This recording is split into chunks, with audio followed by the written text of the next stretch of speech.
भगवान की जय। ओम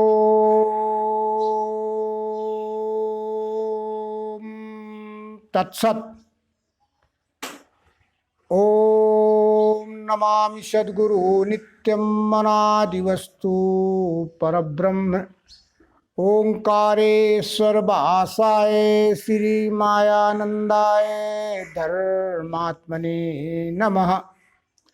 परम मंगलमय विश्वरूप परमात्मा को नमन करते हुए श्रीमद् भगवद गीता के ज्ञान विज्ञान नामक 7वें अध्याय का प्रारंभ। 6वें अध्याय में आत्म संयम योग के बारे में भगवान श्री कृष्ण ने समझाया। जो हमारी इंद्रियां, मन, बुद्धि, चित्त निर्मल एकाग्र होंगे तभी परमात्मा दर्शन आत्मानुभव साक्षात्कार होता है या हो सकता है। भगवान श्री कृष्ण ने 7वें अध्याय ज्ञान विज्ञान योग में विश्वरूप परमात्मा के दर्शन के बारे में अर्जुन को समझा रहे हैं। तो अपन को भी मन बुद्धि चित्त इंद्रियां निर्मल एकाग्र करके विश्वरूप परमात्मा आत्मानुभव साक्षात्कार की तैयारी करनी है। अष्टम अवतार भगवान श्री कृष्ण के द्वारा ज्ञान विज्ञान नामक 7वें अध्याय का उद्बोधन प्रारंभ होता है। मेरे आधार से लव से करेगा पार्थ योग तू, यथार्थ में मुझे जैसे जानेगा पूर्ण वो सुनो। विज्ञान युक्त वो ज्ञान कहता हूँ संपूर्ण मैं, यहाँ इसे जानने से जानना सब आ चुका। मनुष्यों में हजारों ये बिरला योग आचरें, आचरने वालों में से बिरला ही लखे मुझे। भगवान श्री कृष्ण कह रहे हैं कि जो युक्ति मैं तुम्हें प्रत्यक्षीकरण में बतला रहा हूँ उसको मन को एकाग्र करके शुरू से लेके अंत तक निर्मल चित्त से जैसा मैं तुम्हें सुनाऊंगा उसको सुनना और समझना। इसके बाद ही अर्जुन तुम मुझे पूर्ण रूप से मैं जैसा हूँ वैसा जितना उतना यथार्थ में जान पाएगा। तो यहाँ विचार करने की बात है, क्या भगवान श्री कृष्ण को अर्जुन नहीं जानते थे? अरे सांसारिक रिश्ते थे, वो परस्पर एक दूसरे के रिश्तेदार थे। भगवान श्री कृष्ण और अर्जुन ममेरे और फुफेरे भाई थे। दूसरा रिश्ता उनका साले बहनोई का था। भगवान श्री कृष्ण की बहन सुभद्रा अर्जुन को ब्याही थी।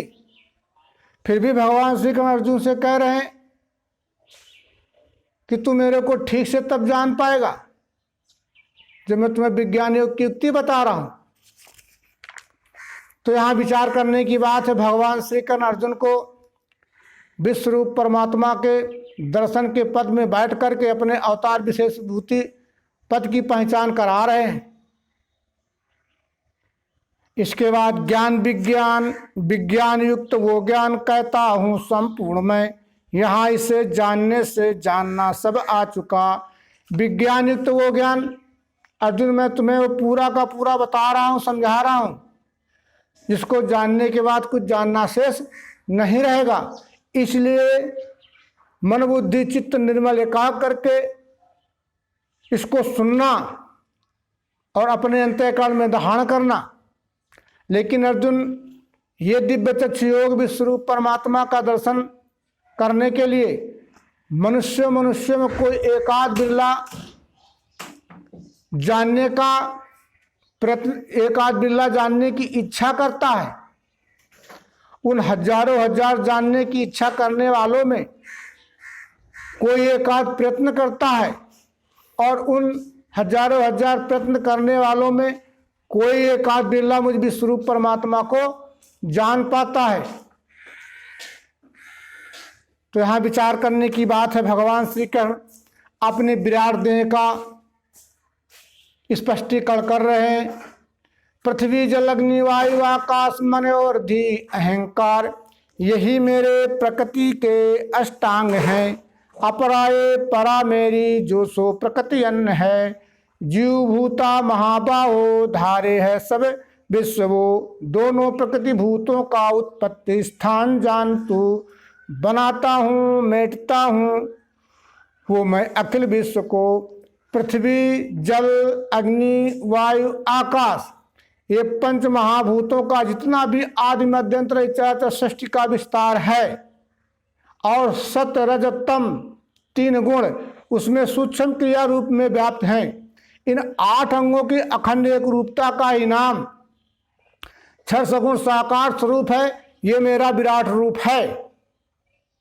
ये भगवान श्री कृष्ण अपने विराट रूप की पहचान करा रहे हैं। वो 3.5 हाथ के जो 3.5 हाथ का जो इनका व्यष्टि पिंड स्वरूप देह था उसकी पहचान नहीं करा रहे हैं। वो अपने पुरुषोत्तम पद की पहचान करा रहे हैं, तत्वतः मिलान करा रहे हैं। तो 5 तत्व 3 गुण की अखंड एक रूपता को ही अपरा क्षेत्र सगुण साकार आदि नाम दिए गए हैं। गीता अध्याय 4 नंबर श्लोक में गाया है ऋषि छंदों ने इसे नाना प्रकार से। कहा है दृढ़ युक्ति से पदों ने ब्रह्म सूत्र ने। इसी क्षर सगुण साकार स्वरूप को अपने अपने समय काल में वेदविद पुरुषों ने इसी को क्षेत्र अपरा सगुण साकार अधिभूत दुर्गा भवानी काली जगदम्बा आदि नाम दिए हैं। 5 तत्व 3 गुण की अखंड एक रूपता के नाम हैं। अपरा इसलिए इसको कहा है कि ये परिवर्तनशील है। ये क्या है? परिवर्तनशील है, लेकिन परिवर्तन होते हुए भी अस्थि भांति प्रयुक्त रहता है, इसलिए इसको परा कहा है। परा कहते हैं जो परिवर्तनशील है, लेकिन परिवर्तन होते हुए जो अस्थि भांति प्रयुक्त रहता है उसको परा कहते हैं, जो स्थायी है। जीव भूता महाबाहो धारे असल विश्व को।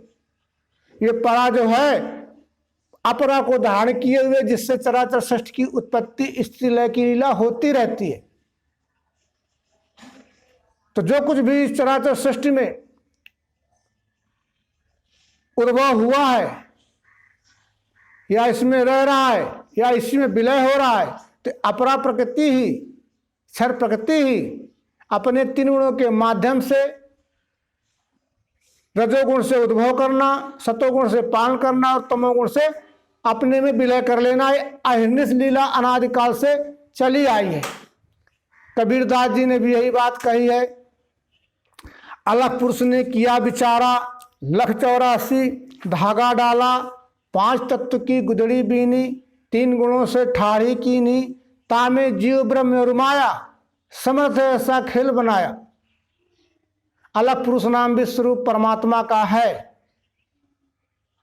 विश्वरूप परमात्मा ने जो 4 खाने की 84 अच्छी योनियों का उद्भव का विचार किया, संकल्प धारण किया, तो 5 तत्वों का खड़ा और 3 गुणों का आड़ा ये धागा फैला दिया और एक वस्त्र बन गया।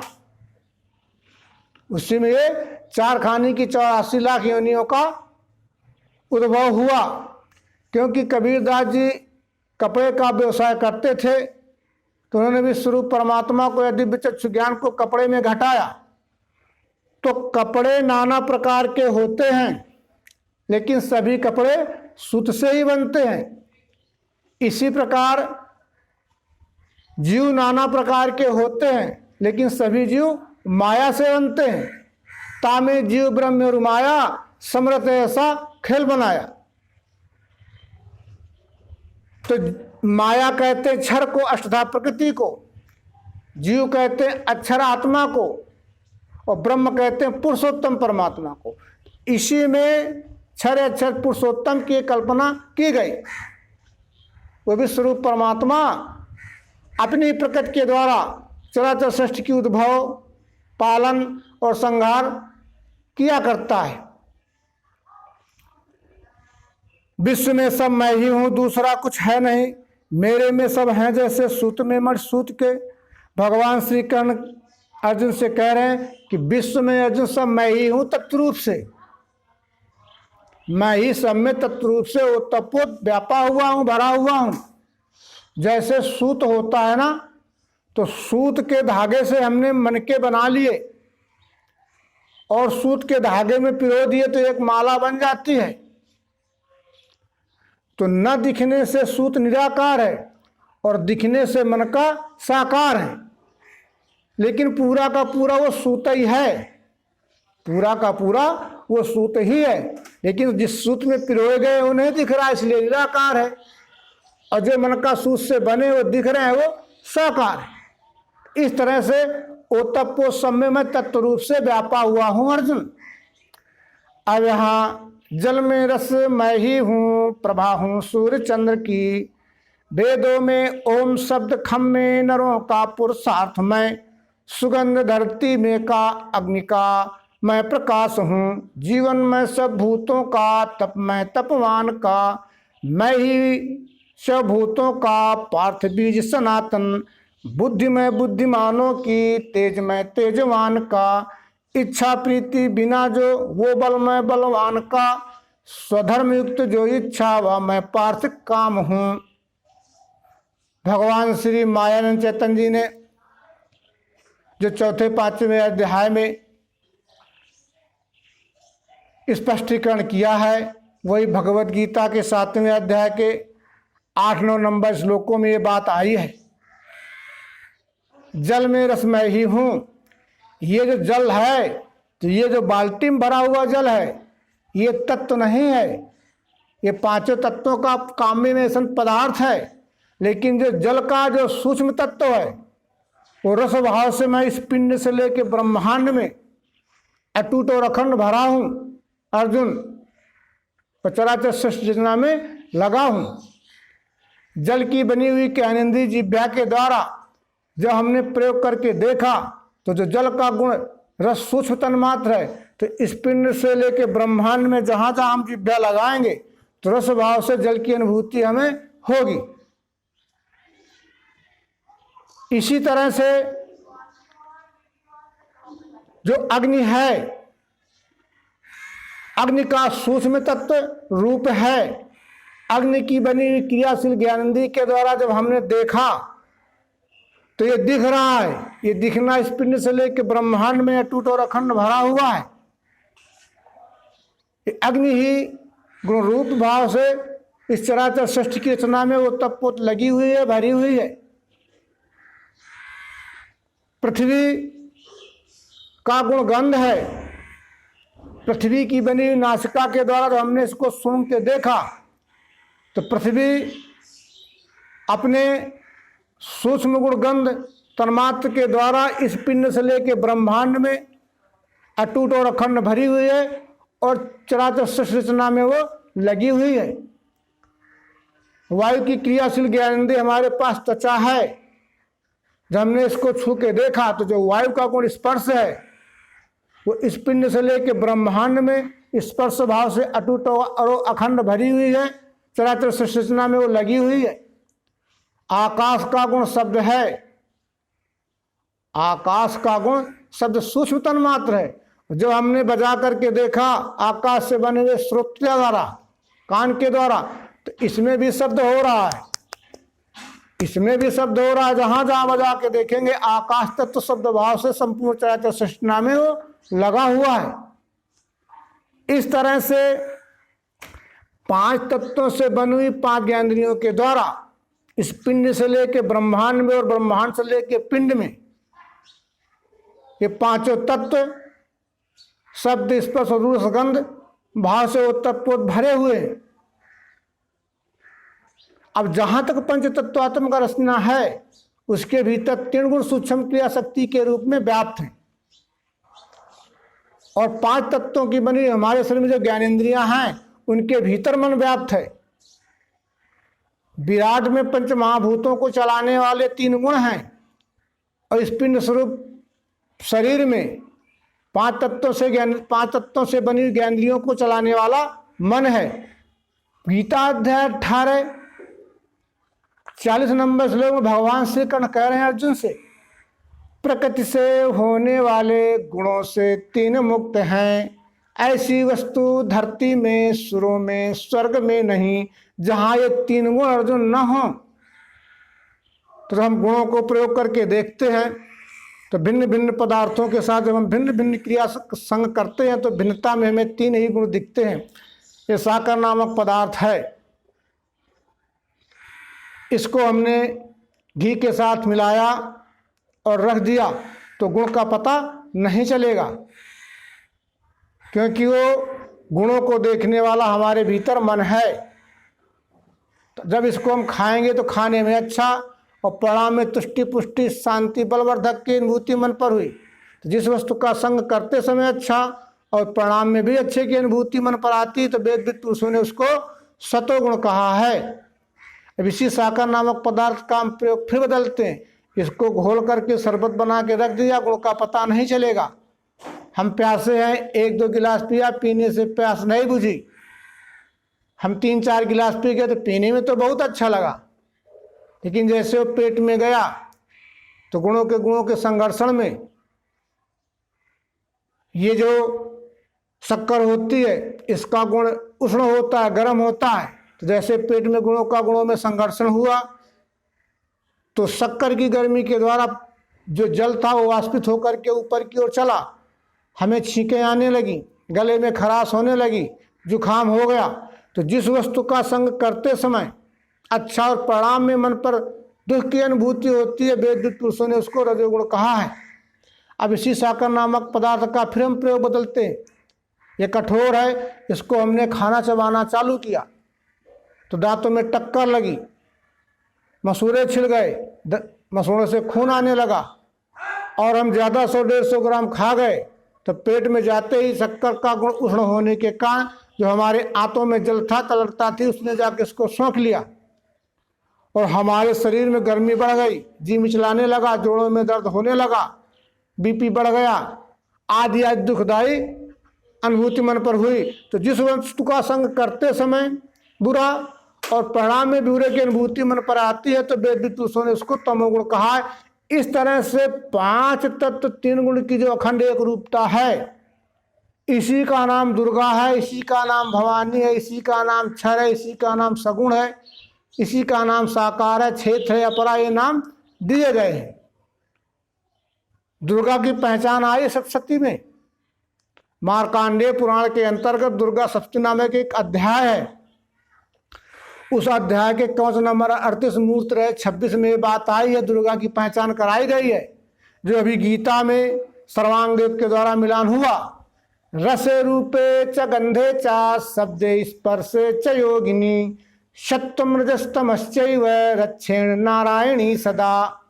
वो शब्द स्पर्श रूप गंध, सतोगुण, रजोगुण, तमोगुण, इन 8 भाव से इस पिंड से लेके ब्रह्मांड में, ब्रह्मांड से लेके पिंड में वो तत्पोत भरी हुई है, जो अपने 3 गुणों के माध्यम से, रजोगुण से उद्भव, सतोगुण से पालन और तमोगुण से संहार करती रहती है। सर्वरूपमयी देवी, सर्वम देवी मयम जगत अतो हम विश्व रूपामी त्वाम नमाम परमेश्वरी। सर्वरूपमयी देवी, ये जितना रूप दिख रहा है 4 खानी की 84 योनियों का, ये देवी का ही रूप है। और सर्वम देवी मयम जगत, ये जगत ही देवी है, जगत ही दुर्गा है। हे विश्वरूप परमात्मा की मूल माया, तुम्हें नमस्कार है। अब इसके बाद ये जो सतोगुण, रजोगुण, तमोगुण, ये 3 गुण हैं, इनके जो विकार काम क्रोध हैं वो हमें काम के लिए मिले हैं। इसका स्पष्टीकरण आगे होगा। अब इसके बाद भगवान श्री कृष्ण कह रहे हैं, जीवन में सब भूतों का तपमय तपमान का, इस चराचर सृष्टि की जो जीव रचना है, उन जीवों का जीवन अर्जुन मैं ही हूं और इस चराचर सृष्टि का सनातन बीज मैं ही हूं। इस चराचर सृष्टि का सनातन बीज अर्जुन मैं ही हूं। मैंने ही जब अक्षर रूपी बीज प्रकृति में बोया तो 4 खाने की 84 सृष्टि की रचना हुई। मेरी योनि महत ब्रह्म मैंने गर्भ वहां दिया, उससे सब भूतों की होवे उत्पत्ति भारत।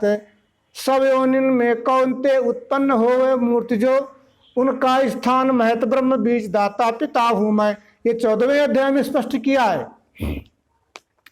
अब इसके बाद जो बुद्धिमान लोग हैं, उन बुद्धिमान लोगों की बुद्धि अर्जुन मैं ही हूं, और जितने तपवान लोग हैं, तेजवान लोग हैं, उनमें आचरण रूपी तेज अर्जुन मैं ही हूं।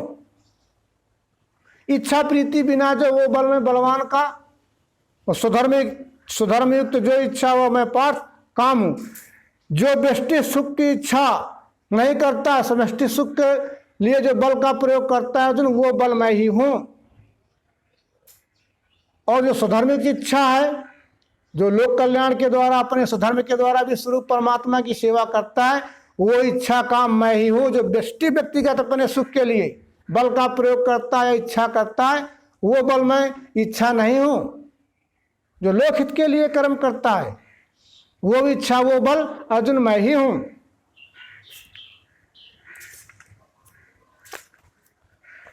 जो है सतो गुणी भाव, जो है राजस तामसी, मेरे में ये नाइन में जानो ये मुझसे हुए। इन 3 गुणों के ही भावों में सब जगत ये भूला है, इससे भूला मुझे अब श्रेष्ठ को। देवी गुणमयी मेरी ये माया अपार है, मुझे ही भजते हैं जो इसके पार हो सके। भगवान श्री कृष्ण कह रहे सत्वगुण, रजोगुण, तमोगुण ये मेरे में हैं, मैं इनमें नहीं रहता हूं। ये सत्वगुण, रजोगुण, तमोगुण का उद्भव कहाँ से हुआ है? विश्वरूप परमात्मा की अष्टधा प्रकृति से इनका उद्भव हुआ है। और ये सत्वगुण, रजोगुण, तमोगुण का विकार इस जीवात्मा को कर्म करने के साधन के रूप में, काम, क्रोध, लोभ के रूप में इसमें प्रकट हुए हैं, पैदा हुए हैं जीव को कर्म करने के लिए। लेकिन जब जीव इनके साक्षी भाव में कर्म करता है तो वो जीव इनसे काम लेता है। और जब जीव अज्ञान भाव में रहता है तो तीनों विकार, काम, क्रोध, लोभ जीव से काम लेते हैं। जब ये जीव से काम लेते हैं तो ये जीव बुरे कर्मों में फंस जाता है और उसको नरक में जाना पड़ता है। आगे के अध्याय में भगवान श्री कृष्ण ने यही स्पष्टीकरण किया है। चक्र में डालने वाले नरक के 3 द्वार हैं, काम को तथा लोभ, तस्मात् ये 3 त्यागना। नरक के 3 द्वारों से कौनते मुक्त जो हुआ, वो करे वर्ण का कर्म मिले आत्मगति उसे। रामचरितमानस में यही बात आई है। तात 3 यति प्रबल खल, काम क्रोध लोभ, मुनि विज्ञान धाम मन कराए निमस में छोर। अब नरक में ले जाने वाले नरक के द्वार कौन हैं? ये 3 गुण ही हैं जिनके विकार काम, क्रोध, लोभ हैं। जब ये व्यष्टि भाव के लिए उपयोग इनका होता है, जीव करता है या जीव के ये ऊपर हावी रहते हैं, जीव के ऊपर इनकी सत्ता चलती है, तो जीव बुरे कर्मों को करता है। यानी द्वैत होने के कारण द्वैतयुक्त व्यवहार होता है। तो जब हम दूसरे के साथ बुरा व्यवहार करेंगे, दूसरे के साथ हम अन्याय करेंगे, दूसरों को कष्ट देंगे, तो परिणाम में हमको भी दुख मिलेगा। ये दुख ही नाम नरक का है, दुख ही नाम नरक का है। तो नरक में ले जाने वाले कौन हैं? ये काम, क्रोध, लोभ, ये 3 द्वार हैं। माँ के गर्भ में शिशु का पालन होना नरक का द्वार नहीं है, वो तो भूमि है।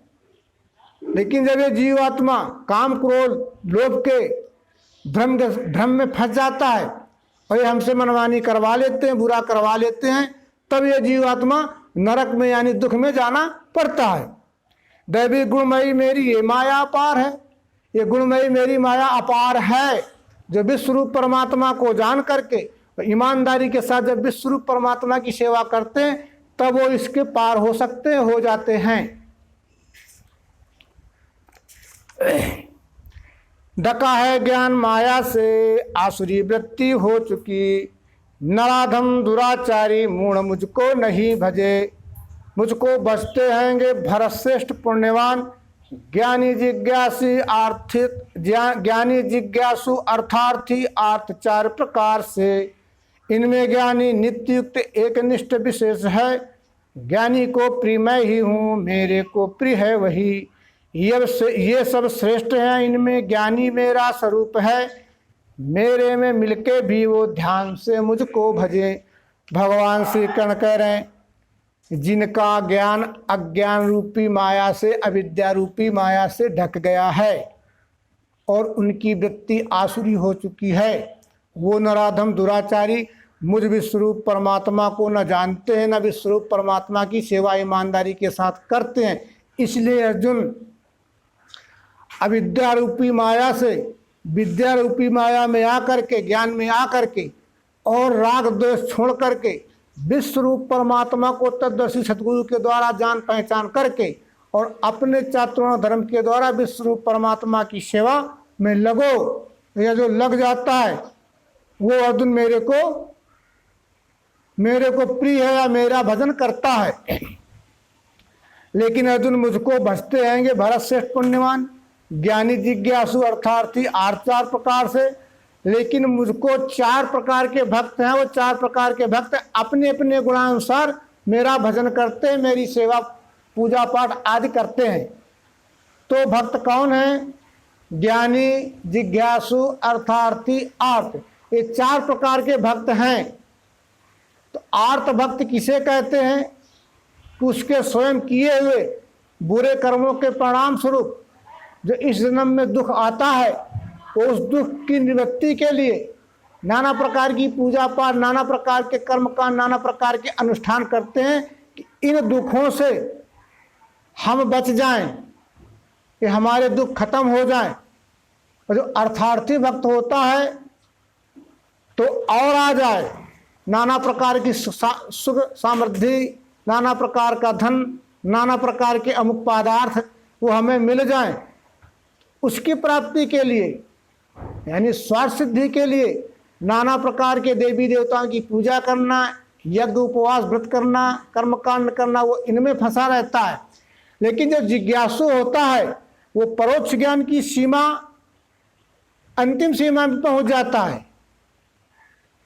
क्योंकि भगवान श्री माया चैतन्य ने पहले ही अध्याय में कहा है, मैंने श्रुति स्मृत शास्त्र पुराण आदि के हैं पढ़े, यथा विधान कर्मों को उनके करके लखा, तो भी चंचलता मेरे मन की मिटती नहीं, समाधान नहीं स्थायी वो कैसे मुझको मिले।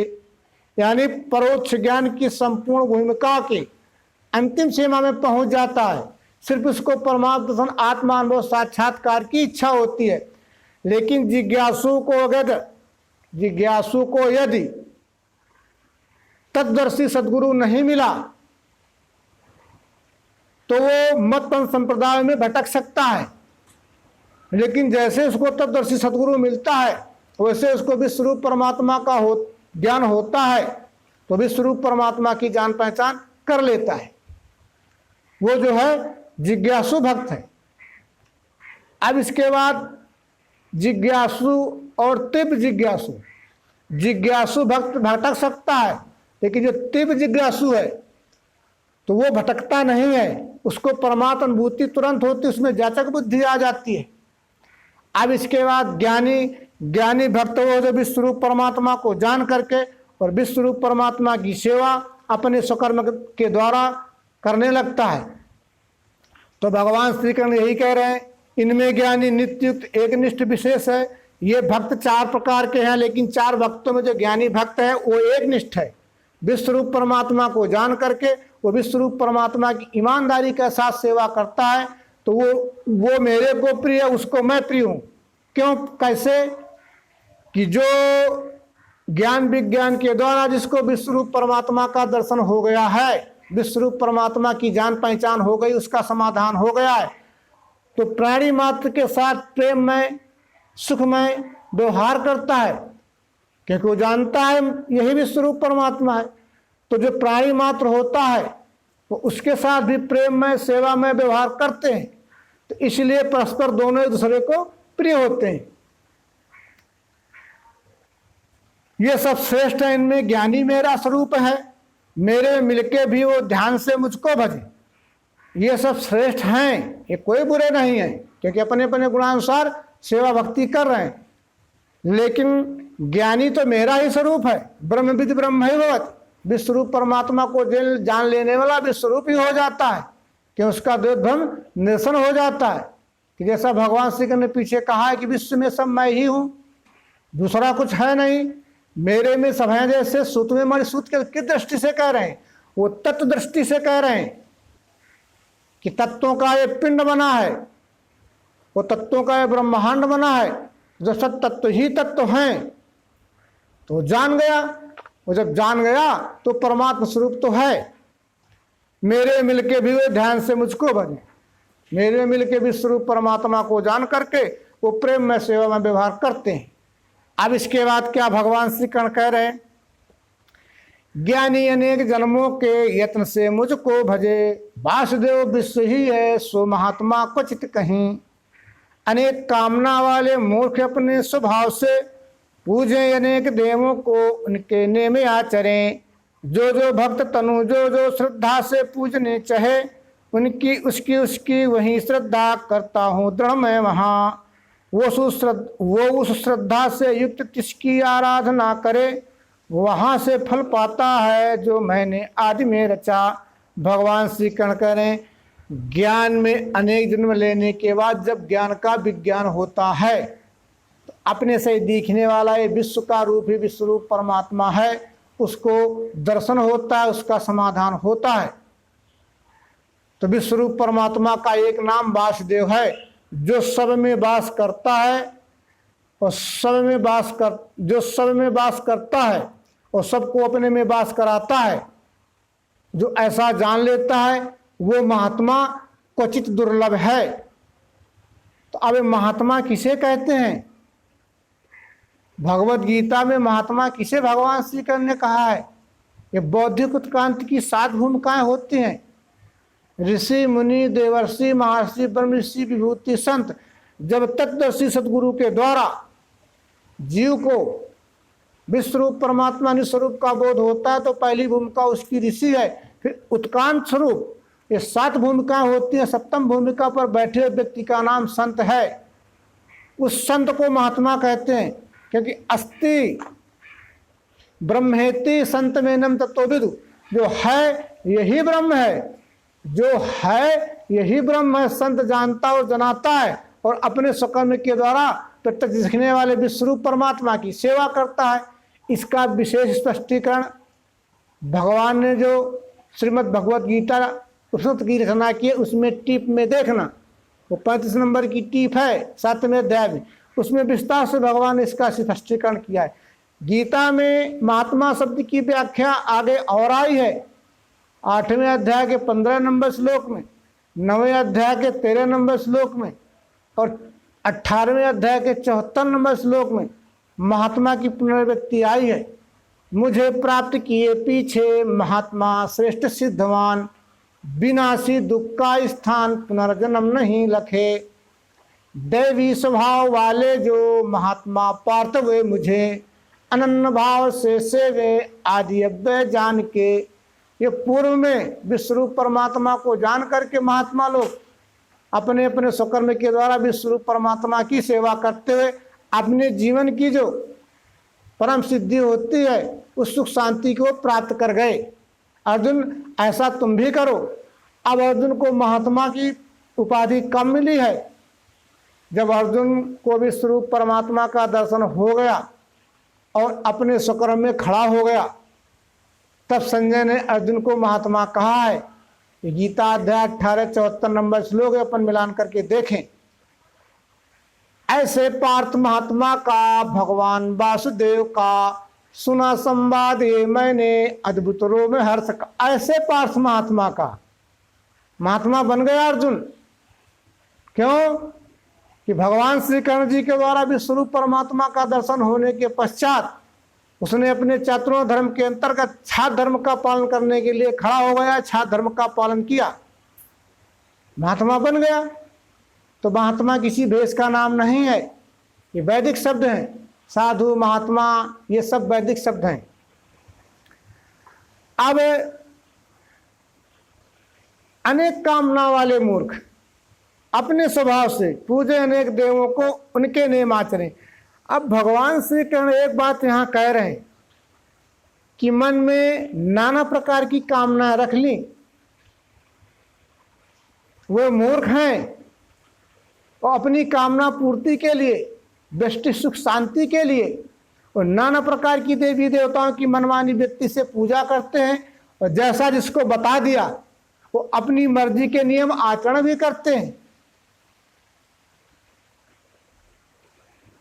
जो जो भक्त तनु जो जो श्रद्धा से पूजने चाहें, जो जो भक्त अपनी अपनी श्रद्धानुसार जिस देवी देवता की पूजा करते हैं अर्जुन, मैं उनकी श्रद्धा वहीं दर्शन कर देता हूं। भाई अपना अपना स्वभाव है, तो स्वभाव गुणानुसार अपना अपना कार्य हो रहा है, तो उनकी उनकी श्रद्धा मैं वहीं दृढ़ कर देता हूँ। और उस श्रद्धा से लेके अपनी अपनी गुणानुसार श्रद्धा के लेकर के और नाना प्रकार की देवी देवताओं की पूजा पाठ करते हैं। अगर उनके प्रारब्ध में वस्तु की उपलब्धि है तो उनको प्राप्त हो जाती है, तत्काल सिद्धि प्राप्त हो जाती है, वस्तु की प्राप्ति हो जाती है। नहीं प्रारब्ध में है तो उनको वस्तु की प्राप्ति नहीं होती है, क्योंकि पहले ही अध्याय में भगवान श्री, पहले ही श्लोक में 7वें अध्याय की भगवान श्री कृष्ण ने बात कह दी है कि मेरे आधार से लव से करेगा पार्थ योग तू, यथार्थ में मुझे जैसे जानेगा वो सुनो। लेकिन यहाँ अपने अपने आधार से लोग चल रहे हैं, अपने अपने आधार से सुख शांति प्राप्त करना चाहते हैं, वो सुख शांति मिलने वाली नहीं है। अल्प बुद्धि मनुष्यों का फल सो अंतवान है, देवों के भक्त देवों को मेरे भक्त मुझे मिले। अब व्यक्त अव्यक्त दो माने अज्ञानी एक रूप में, मेरा श्रेष्ठ अनासी परम भाव नहीं लखे। छिपा हूँ योग माया से सबों को दिखता नहीं, मूल लोग नहीं जाने मुझको अजय अव्यय। पीछे के अब के आगे के होंगे सब भूत जो, मैं जाने हूँ मुझे कोई यथार्थ जानता नहीं। भगवान श्री कृष्ण कह रहे हैं जो अल्प बुद्धिमान मनुष्य हैं, जिनकी बुद्धि पूर्ण निश्चय में भी नहीं पहुंची है, तो उनका फल जो क्या होता है, अंतमान होता है। थोड़ी देर के लिए तो सुख शांति मिल जाती है, लेकिन वो स्थायी शांति नहीं होती है। थोड़ी देर के लिए तो उनको वस्तु की प्राप्ति हो जाए, सुख हो गया, लेकिन वो स्थायी सुख नहीं है। देवों के भक्त देवों को, जो देवी देवताओं की पूजा पाठ में लगे हैं, भूत प्रेतों की पूजा पाठ में लगे हैं, यज्ञ व्रत तप उपवास में लगे, तो वो देवों के भक्त देवलोक में चले जाते हैं अपनी मर्जी के अनुसार। और मेरे भक्त मुझ विश्वरूप परमात्मा को जान करके उस विश्वरूप परमात्मा मिल जाते, तो काल्पनिक देवी देवताओं की पूजा में चले जाते हैं। उनका संशय भ्रम खत्म नहीं होता है, जन्म जन्म तक घूमा करते हैं, जब तक उन्हें तत्दर्शी सदगुरु के द्वारा विश्वरूप परमात्मा का दर्शन नहीं होता। अव्यक्त अव्यक्त दो माने, जो अज्ञानी है एक ही विश्वरूप परमात्मा में व्यक्त और अव्यक्त, साकार और निराकार, क्षर और अक्षर, सगुण और निर्गुण, ये दो भाव मानते हैं, वो विश्वरूप परमात्मा को नहीं जानते। एक ने सगुण को पकड़ा, एक ने निर्गुण को पकड़ा, और द्वैत खड़ा हो गया। परस्पर लड़ाई झगड़े इसी नाम पर होने लगते हैं कि मेरा सगुण बड़ा है, मेरा निर्गुण बड़ा है। तो वही भगवान श्री कह रहे हैं कि मेरा जो श्रेष्ठ अनासी भाव है, पुरुषोत्तम विश्वरूप परमात्मा है, वो उसको नहीं लग पाते हैं, जिसके परिणाम स्वरूप उनको शांति नहीं मिलती है।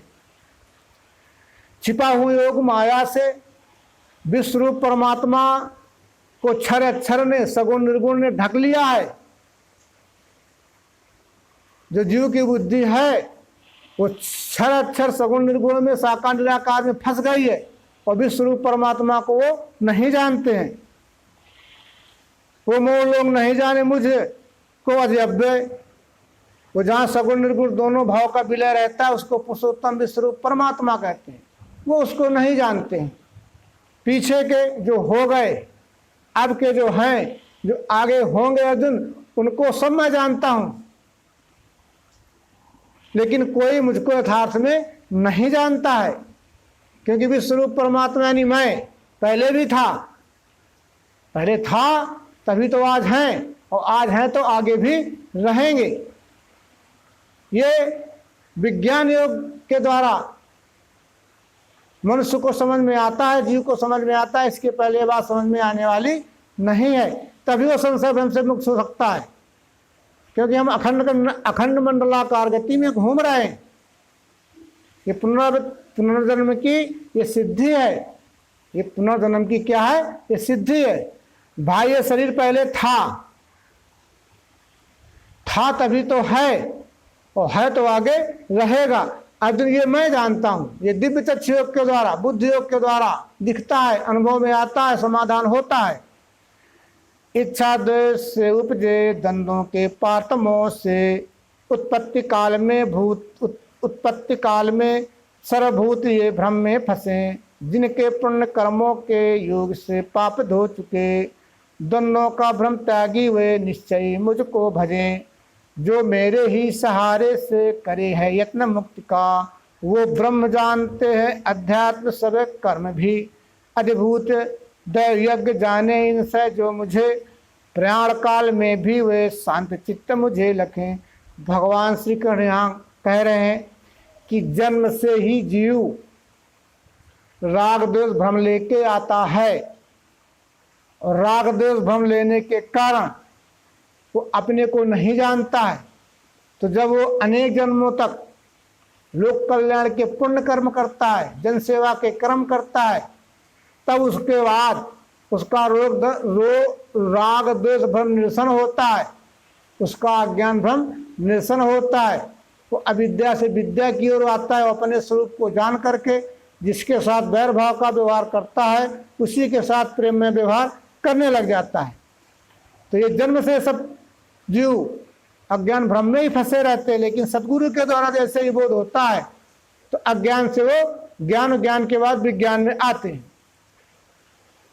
जिनके पुण्य कर्मों के योग से पाप धो चुके, अब जो भी स्वरूप परमात्मा को यानी स्वरूप को जान गया, तो पुण्य कर्म करते हुए द्वेष भ्रम जब खत्म हुआ तो लोक कल्याण के कर्म करते हुए वो क्या है, उनका संशय भ्रम खत्म हो जाता है, अज्ञान खत्म हो जाता है, और वो विश्वरूप परमात्मा की सेवा करता हुआ मुझ विश्वरूप परमात्मा में मिल जाता है, मुझ विश्वरूप परमात्मा की सेवा करने लगता है।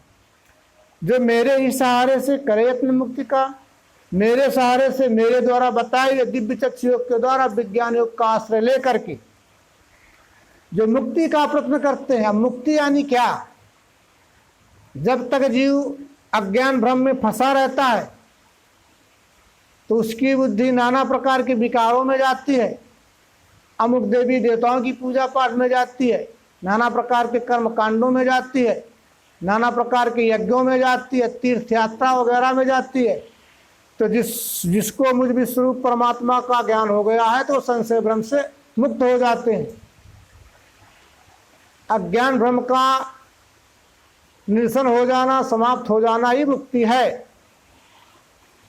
वो ब्रह्म जानते हैं, विश्वरूप परमात्मा को जान करके विश्वरूप परमात्मा की ईमानदारी के साथ सेवा करते हैं, कर्म करते हैं कि किस कर्म करने से लोकहित होता है और किस कर्म करने से लोकहित नहीं होता है। तो जिन कर्मों को करने से लोकहित होता है उन कर्मों को वो करते हैं। अब यहाँ भगवान श्री कृष्ण कह रहे अद्भुत अद्वैत यज्ञ जाना इनसे जो मुझे, तो प्रयाण काल में भी वे शांत चित्त मुझे लगे।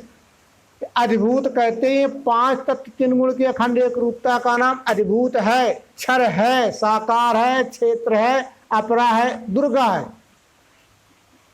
अधिदैव कहते हैं कि इसमें व्याप करके रहने वाला अस्थि भांति प्रियत्व, जिसको अक्षर निर्गुण निराकार आत्मा कहते हैं। ये अद्भुत अधिदैव जहाँ अखंड विलय रहते हैं उस नाम को पुरुषोत्तम विश्वरूप परमात्मा अधियज्ञ कहते हैं। इस तरह से जो विश्वरूप परमात्मा को त्रिपुटी योग के द्वारा जान लेता है, तो अगर उसको अंत समय भी प्रयाण कहते हैं गमन को, प्रयाण कहते हैं गमन को, तो स्थान भाव से इसके अर्थ होते हैं। जैसे एक स्थान से दूसरे स्थान जाने का प्रयाण, अज्ञान से ज्ञान में जाने का प्रयाण, और ज्ञान से विज्ञान में आने का प्रयाण, जन्म से मृत्यु की ओर जाने का प्रयाण। तो यानी देह त्यागते समय भी उसको विश्वरूप परमात्मा का दर्शन हो गया तो उसको सुख शांति की प्राप्ति हो जाती है, और मनुष्य लेने का जो हेतु था वो उसको पूर्ण हो जाता है। यानी अंतिम सुख शांति विश्वरूप परमात्मा की जान पहचान हो जाना, तभी जीव संशय भ्रम से मुक्त होता है। इसी के साथ ज्ञान विज्ञान योग नामक 7वें अध्याय का समापन। बोलो सद्गुरु भगवान की जय।